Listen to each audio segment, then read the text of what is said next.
सनातन धर्म में देवी काली को शक्ति, भक्ति और निर्भयता की सर्वोच्च प्रतिमा माना गया है। काली का अर्थ है काल का नाश करने वाली, यानी वो शक्ति जो समय को भी पार कर जाती है। वे महाकाल की पत्नी है, खुद समय की जननी है और उस नारी शक्ति का रूप हैं जिसके आगे सृष्टि, पालन और संहार तीनों शक्ति प्रणालियां नतमस्तक रहती हैं। माँ काली केवल विनाश का प्रतीक नहीं, बल्कि संरक्षण, प्रेम और करुणा का भी स्रोत हैं। उनकी कथा सुनने से मन में ऊर्जा बढ़ती है, आत्मविश्वास बढ़ता है और जीवन के अंधकार में प्रकाश का अनुभव होता है। सृष्टि और शक्ति का उद्भव। जब सृष्टि का प्रारंभ हुआ तो ब्रह्मा ने जगत की रचना की, विष्णु ने उसका पालन संभाला और शिव ने संहार का कार्य स्वीकार किया। लेकिन इन सब के पीछे जो शक्ति काम करती थी वो आदिशक्ति थी, प्रकृति, माया शक्ति और चिदानंद रूपिणी माँ। कहा जाता है कि ब्रह्मा, विष्णु और महेश स्वयं देवी के ध्यान में रहने वाली शक्तियां हैं। देवी ही महाकाल शिव के भीतर चलने वाली ऊर्जा है जो उन्हें महाशक्तिमान बनाती है। वो ऊर्जा कभी दुर्गा बनती है, कभी पार्वती, कभी भद्रकाली और कभी भयानक महाकाली का रूप धारण कर संसार में धर्म की स्थापना करती है। देवताओं की पीड़ा और शुंभ निशुंभ का अत्याचार। एक समय देवलोक में असुरों का अत्याचार बहुत बढ़ गया। शुंभ और निशुंभ नामक दो असुरों ने तप करके ब्रह्मा से वरदान प्राप्त किया था, हे प्रभु, कोई भी पुरुष या देवता हमें नहीं मार सकता। वरदान पाकर वे अभिमानी हो गए। उन्होंने स्वर्ग पर आक्रमण किया, इंद्र और सभी देवताओं को पराजित कर दिया। देवता दुखी होकर हिमालय और मां आदिशक्ति की स्तुति करने लगे। हे जगदम्बे, हमें राक्षसों के अत्याचार से बचाइए, आप ही हमारी रक्षक हैं। देवताओं की विनती सुनकर मां दुर्गा प्रकट हुईं और बोलीं, चिंता मत करो, दुष्टों का विनाश अवश्य होगा। दुर्गा पर्वतों पर बैठकर शांति से ध्यान करने लगीं। तभी वहां शुंभ निशुंभ के दूत आए और देवी के दिव्य रूप को देखकर प्रभावित हो गए। वे बोले, हमारे स्वामी शुंभ और निशुंभ ब्रह्मांड के स्वामी हैं। वे आपकी सुंदरता से प्रभावित हैं। वे आपको अपनी रानी बनाना चाहते हैं।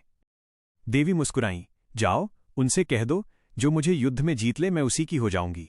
दूत लौट गए और असुर क्रोधित हो उठे। वो एक स्त्री हमें चुनौती दे रही है। उन्होंने अपनी सेना भेज दी। चामुंडा और काली का प्रकट होना। देवी के क्रोध से चामुंडा नामक भयानक देवी प्रकट हुईं। उन्होंने असुरों की सेना का विनाश कर डाला। पर यही अंत नहीं था। शुंभ और निशुंभ के सेनापति चंड और मुंड ने देवी पर हमला किया। तब देवी के माथे से एक तेजस्वी भयावह रूप निकला। वो थी मां काली, काली वर्ण, जिह्वा बाहर, गले में खोपड़ियों की माला, हाथों में हथियार और शरीर पर मानवस्थियों के आभूषण। उनकी आंखों में क्रोध की अग्नि थी। उन्होंने क्षण भर में चंड मुंड का संहार कर दिया। यही से मां को नाम मिला चंडी और चामुंडा। रक्तबीज का आतंक। लेकिन सबसे भयानक असुर था रक्तबीज। उसे वरदान था कि उसके शरीर से गिरने वाली हर रक्त बूंद से एक नया दैत्य जन्म ले लेता है। जब देवियां उससे युद्ध करने लगीं तो जैसे ही उसका रक्त भूमि पर गिरता, हजारों असुर उत्पन्न हो जाते। देवता भयभीत हो गए। संसार विनाश के कगार पर था। तब मां काली का प्रकोप जाग उठा। वे गरज उठीं, अधर्म का अंत आज होगा। काली ने अपना विशाल रूप धारण किया। उन्होंने अपना जिह्वा बाहर निकाल लिया ताकि रक्त जमीन पर न गिरे। वह जिस दैत्य को मारतीं, उसका रक्त भीतर ही पी लेतीं। मां का ये भयानक रूप ऐसा था कि देवतागण भी भय से कांप उठे। रक्तबीज अंततः नष्ट हो गया और उसका अत्याचार समाप्त हुआ। शुंभ और निशुंभ का वध। काली ने अन्य देवियों के साथ मिलकर शत्रुओं पर आक्रमण किया। युद्ध अत्यंत भीषण था। अंत में शुंभ बोला, तुम अकेले क्या करोगी? इतनी देवियां तुम्हारी सहायता कर रही हैं। दुर्गा मुस्कुराईं, ये सब मेरे ही रूप हैं। क्षण भर में सब रूप दुर्गा में विलीन हो गए। वो अकेली देवी बनी रहीं। लेकिन काली, जो उनका संहार रूप थीं, वे युद्ध में अवतरित रहीं। तभी दुर्गा और काली दोनों ने मिलकर शुंभ और निशुंभ का वध कर दिया। संसार में शांति स्थापित हुई। मां काली और शिव, अनोखा अध्याय। रक्तबीज वध के समय काली का क्रोध चरम पर था। विनाश की ज्वाला थमी नहीं। वे मदमस्त होकर संहार करती जा रही थीं। पृथ्वी भय से कांप रही थी। देवता चिंतित हो उठे। तब भगवान शिव ने समझा कि यदि ये शक्ति रुकी नहीं तो सृष्टि नष्ट हो जाएगी। उन्होंने काली के मार्ग में खुद को लिटा दिया। मां क्रोध में इतनी डूबी थीं कि उन्हें पता ही नहीं चला कि किस पर पैर पड़ रहा है। जैसे ही उनका पांव शिव पर पड़ा, वे ठिठक गईं। उन्होंने अपनी जिह्वा बाहर निकाल ली। यह उनका अपराध बोध और विनम्रता का संकेत था। यही प्रसिद्ध चित्र रूप काली ठुमक कहलाता है, जहां देवी शिव के ऊपर पांव रखे खड़ी हैं, जिह्वा निकली हुई है। उनका क्रोध शांत हो गया और संसार बच गया। काली, मां, शक्ति और करुणा। लोग मां काली को केवल प्रचंड रूप में देखते हैं, पर उनके हृदय में असीम प्रेम है। भक्तों को वे अपनी संतान मानती हैं, संकट से उबारती हैं, अहंकार नष्ट करती हैं, साहस देती हैं, भटक चुकी आत्मा को मार्ग दिखाती हैं। बंगाल में लोग उन्हें मां काली कहकर पुकारते हैं, क्योंकि वे केवल संहार की देवी नहीं, बल्कि ममता, सुरक्षा और करुणा की मूर्ति हैं। श्री रामकृष्ण परमहंस ने कहा था, काली मां वही हैं जो ब्रह्म है, वही प्रेम है और वही शक्ति। काली का आध्यात्मिक अर्थ।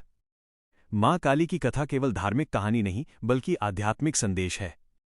काला रंग, अहंकार व अज्ञान का नाश, सर्वोच्च शक्ति का प्रतीक, कटे सिरों की माला, मन के 52 अक्षरों का नियंत्रण, इंद्रियों पर विजय, 3 आंखें, भूत, भविष्य, वर्तमान पर अधिकार, लहू से भरा रूप, दुष्टता का अंत, नग्न रूप, सत्य का आवरण रहित स्वरूप, शिव पर खड़ी शक्ति शिव के बिना शून्य है, शिव शक्ति के बिना निर्जीव।